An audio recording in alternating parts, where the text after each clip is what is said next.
Today we are going to move into what I call the price. You see, all of us can sit and dream. Dreaming is not the hard part. The hard part is when it comes to paying the price to get that success, most of us back off. That change, that transformation doesn't feel comfortable. Anytime in life when we want to get out of our comfort zone, we have to start to face whatever it is that's going to show up. Resistance starts to speak to us. But if you change this, what if tomorrow you don't have this? What if you lose a few friends in the process of becoming a businesswoman? How will you attend all your lunches and your fancy Sunday brunches? How will you, and whatever it is, that price. You know, when ladies come to my office, they will say things like, one of my clients said, Pooja, I want to be on the cover of Forbes. And I said, okay, that's fabulous. She said, I want to be the 40 under 40. I was like, oh, that's even better.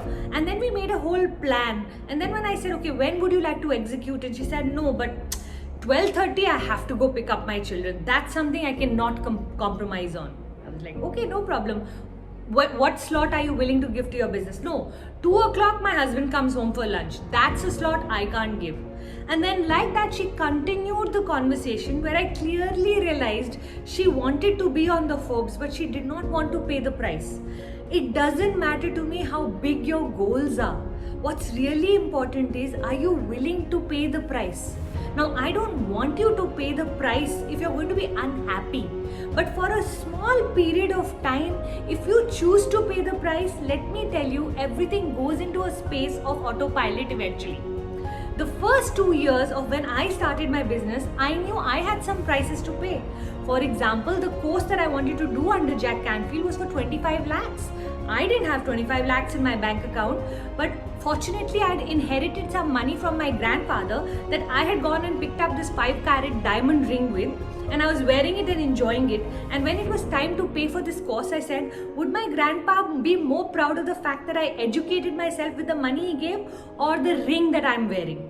And I immediately knew the right answer, sold the ring, and went to America, did the course with just one prayer that whenever I do become successful, I will go buy back or buy another ring of the same size and wear it, to remember that sometimes taking that risk is very worth it. Today I can afford 4 of that rings. It doesn't even matter. But I can tell you, at that time it was such a scary moment because that was all the money I had and I put it into one course. The other compromise or the price that I had to make was the travel. I had to go 5 times to America in 1 year, 1.5 year period for 2 weeks. The flights, the stay, the course, everything was time consuming. And leaving my little children and husband, it was always hard, you know.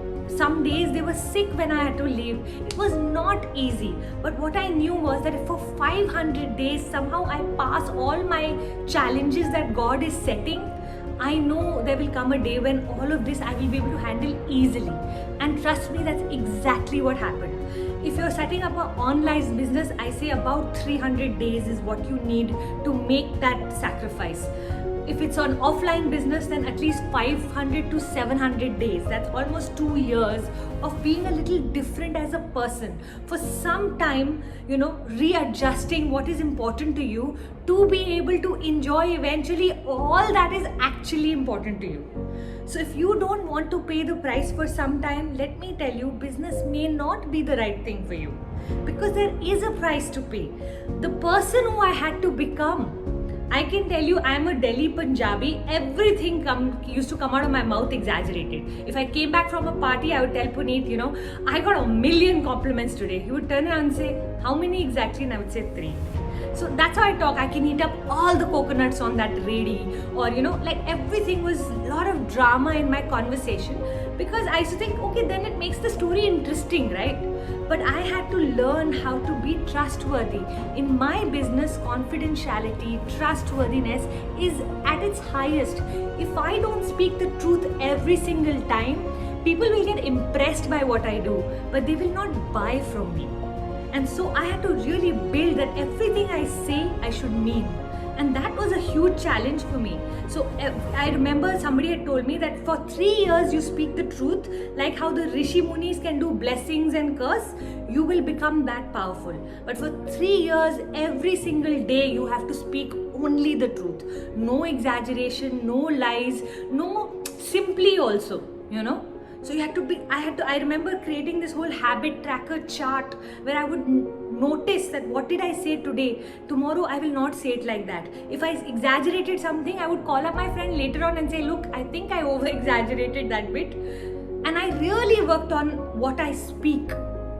Like that, I want you to notice what are the 3 things you need to work on, what are the 3 things that you are willing to pay a price with, whether it's your money or it's family time, or sometimes it can be in alignment with your values, sometimes it can be a little bit of a digression.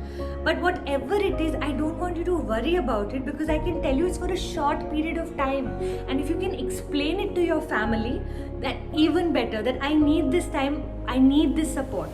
And if they support you, that's fabulous. If they don't support you, see how you can make your ways, you know. Like I decided Saturday, Sundays I won't work. 2 to 4 I won't work when my children come home. So I readjusted what I could and expected them to understand what I couldn't. And that really works out, because we as women at our heart core, we are supporters. We love loving our family, and that is our biggest, highest goal for most of us. But for some time to be selfish, to eventually be selfless, is so important. So I'm only wanting you to be selfish for a very short period of time. What's the point of having a boat that no one else can climb onto? You want to build the Noah's Ark. You want that everyone should be able to come onto your boat, right? And for that kind of a person to become that kind of person, for some time you have to choose yourself. And we are not used to that. We are not culturally conditioned to choose ourselves. It becomes so hard for us. We feel guilty. Guilt is something that a mother, a wife, a joint family girl, a daughter-in-law is often feeling herself, or people are making her feel that way. You have to for some time let go of that guilt and know what you're building is going to be the biggest gift to exactly these people. These people may see it, or these people may not see it. But let me tell you, when the success starts to come, people around you also will then start to see. Sometimes the only person who believes in themselves is themselves for some time, and then slowly people start to convert. And it's such a beautiful journey to see that. I remember my mom-in-law coming to me about 5-7 years ago for one of my courses, and she came and said, even if you have to do this for free, Pooja, don't ever stop doing it. Which was such a breather and such a beautiful gift to me, from a place where she thought, you know, that I was a go-getter, an ambitious girl who wanted money, who wanted... It all changed when she saw the work and she saw the impact it was having. So truly, today you have to comment below on this one thing, 3 prices that you are willing to pay for your own success. You know there are some things that you need to change in yourself, whether it's consistency, commitment, clarity, building trust. Whatever it is, I want you to think of what's that one quality. If you had, your business will zoom, you will get success. What are the other things that you feel you may land up sacrificing? Losing a few friends was absolutely normal for me, because they could only meet me in the day. Leaving all the kitty parties had become a compulsion for me, because how to leave and go for those? I would initially just send the money and just sometimes go for it, but eventually I realized it's not going to work out for me in my life, these things. I made Saturday nights a lot of fun. So like that, I want you to think of all your 3 things, comment below, and today make that decision that these qualities you are going to use to get your success. Thank you so much for all your love. I really look forward to helping some of you truly start a brand that in 2022, you and I together should be able to say that we got on a journey, you found a mentor or someone who just encouraged you, and truly you are today who you are because you built this community of women. I want at least 5 of you to become so successful that it makes me proud and it makes your life amazing. Thank you.